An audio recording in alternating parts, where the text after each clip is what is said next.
Welcome to This Explainer. Today, we're going to completely transform how you think about interpersonal chemistry. We're diving deep into a groundbreaking sociological framework from organizational psychologist Adam Grant.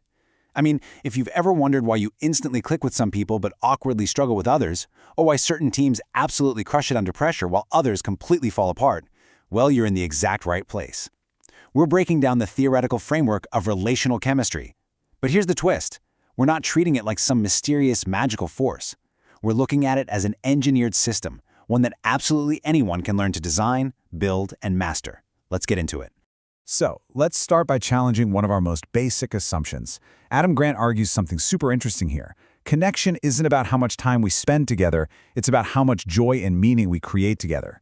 You know, in our crazy, fast-paced, highly digitized world, we constantly feel like we just don't have enough time to build deep relationships, right? We kind of assume we need hundreds of hours to really get close to a coworker or a new friend. But honestly, the data tells a radically different story. It shows that the depth of our bonds isn't measured by the hours you log on a clock. It's actually measured by the density of the joy, the depth of the meaning, and yeah, even the productive friction we experience in those specific moments we do share. Here is our quick roadmap for today's explainer.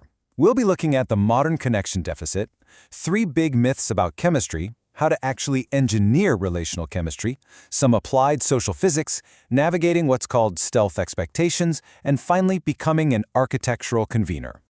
All right, let's kick things off with Section 1, the modern connection deficit, and the loneliness crisis in our digital age.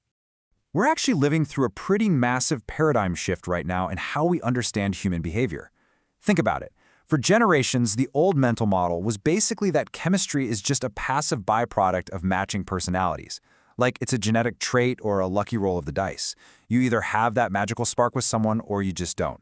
We basically treated connection like the weather, something that just happens to you. But the new mental model, which is backed by rigorous behavioral science, flips this entirely on its head. Chemistry is actually an engineered environmental property. We've got to stop thinking of connection as some magical aura and realize it's an architecture we can intentionally build. And this is so crucial because our modern loneliness crisis is accelerating precisely because we've let our digital screens, remote work setups, and AI tools dismantle our natural relational environments. We've literally stripped away those physical spaces where we used to just naturally bump into each other, and it's left us totally starved for genuine human-to-human friction. So since those natural environments are fading, guess what? We have to step up and engineer them manually.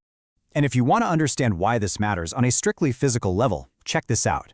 Research shows that having toxic, draining people in your social network isn't just emotionally annoying. These individuals, who psychologists actually call hasslers, actively damage your health. I'm not kidding. Hard data shows that regular interactions with a hassler actually accelerate your biological aging by 1.5%. It literally ages your cells faster, and it predicts poor physical and mental well-being over time. Crazy, right?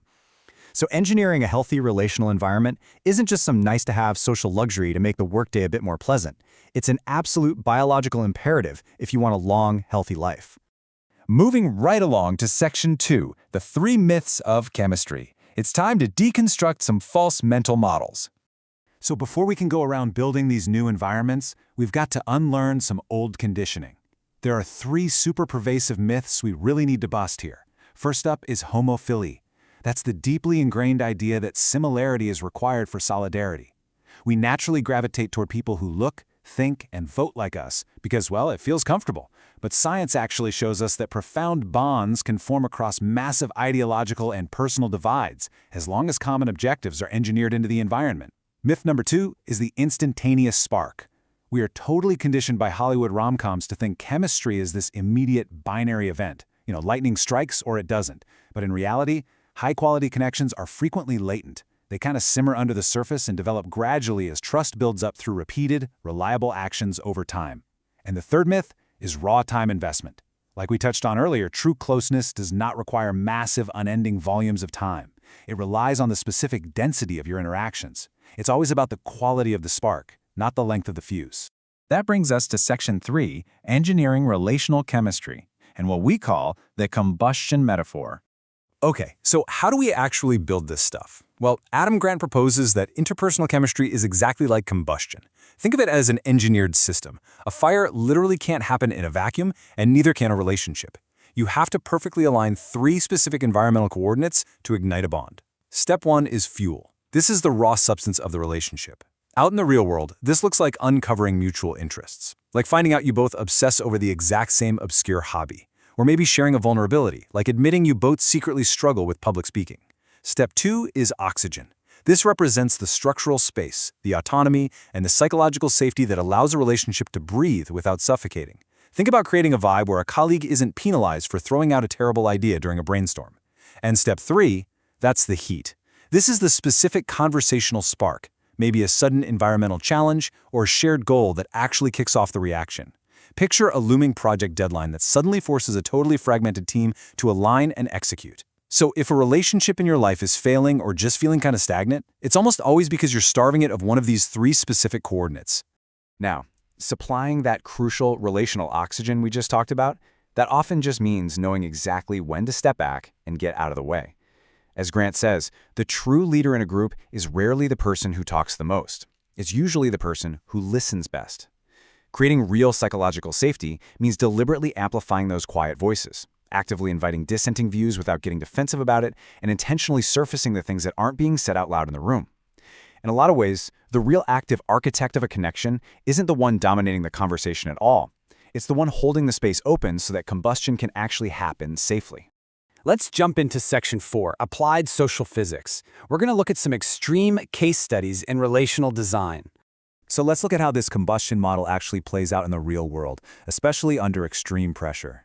Just imagine being an astronaut, right? You are trapped in a tiny metal tube, in a high-stress, microgravity environment, with colleagues you might actually secretly despise.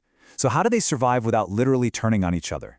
Well, they build profound, functional trust through systemic, objective-focused protocols.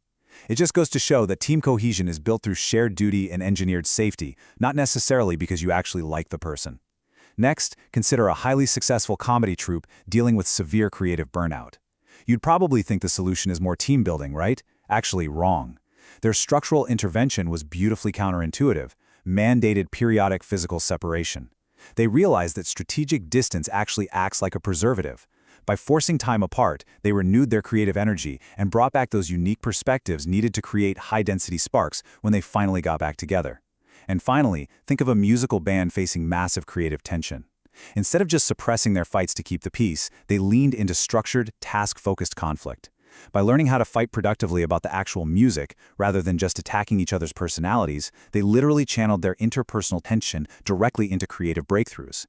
And if you want proof of the sheer power of this kind of environmental design outside of extreme workplaces, you have to hear about this fascinating social experiment. A journalist actually utilized these exact structural interventions, carefully managing the fuel, the oxygen, and the heat through really specific conversational prompts and curated environmental pressures, all to host a specialized gathering. The final result of that super intentional engineered social architecture? Exactly 78 marriages. I mean, just let that sink in for a second. 78. When you stop relying on random chance and start deliberately designing the environment, you can rapidly and reliably accelerate human intimacy. It's wild.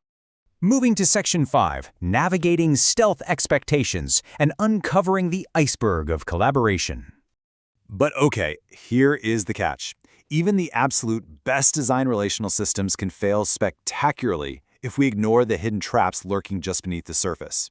Like, have you ever been part of a project that just goes completely off the rails and causes massive frustration for everyone? Why does that happen? Well, Brené Brown and Adam Grant explored this exact scenario with a graphic design project, and it all boils down to what they call stealth expectations. In their example, they had completely different, totally unspoken assumptions about what a logo presentation should actually look like.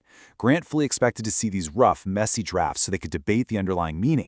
But Brown's team, they had already invested a ton of time and polish trying to deliver this finalized feeling of warmth and belonging. These stealth expectations act exactly like the dangerous bottom of an iceberg. Up at the surface, you just see a petty dispute over graphic design, but underneath the water, you have fundamentally diverging mental models violently colliding with each other. If you don't deliberately surface these hidden assumptions at the very beginning of a project, I promise you they will absolutely poison the collaboration. So how do we disarm these hidden traps before they blow up in our faces? Well, we can actually neutralize stealth expectations by embracing a concept from systems theory called equifinality. Now, I know that's a really complex word, but it's actually a beautifully simple idea. It just means that in any complex system, there are multiple valid paths to achieve the exact same end outcome. By embracing equifinality, we essentially force ourselves to let go of rigid control. We stop micromanaging the how and we start trusting the who.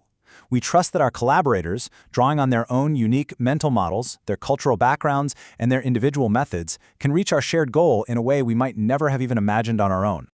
And that brings us to our final section, Section 6, the architectural convener, becoming an active designer of connection. Stepping into this role of an architectural convener requires a pretty massive shift in how we view leadership and human connection. We so often assume that to bring people together, you have to be the loudest, most charming person in the room, right? But honestly, charisma is wildly overvalued. Think about it. Warmth, charm, and a quick wit are incredibly easy to fake in short bursts. Character, on the other hand, is heavily undervalued. The true foundation of relational chemistry isn't charm at all. It's reliability. It's integrity. It's about keeping those small commitments over a long period of time. To be a true architect of connection, you've got to prioritize humility and relentless curiosity over arrogance. You have to focus on bringing people together through genuine substance, a shared purpose, and that engineered safety we talked about, rather than just relying on the sheer force of a magnetic personality. At the end of the day, relationship building isn't magic. It's a completely learnable discipline. It's an applied social physics. And you hold the power right now to adjust the fuel, the oxygen, and the heat in your own daily interactions. So, as you step out today, I want you to take a hard look at the systems around you and ask yourself this.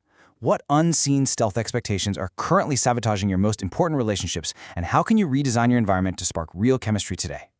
Go out there, surface those hidden expectations, embrace a little productive friction, and step fully into your role as the active architect of your own thriving, highly connected ecosystem. Thank you so much for joining me for this explainer, and I'll catch you next time.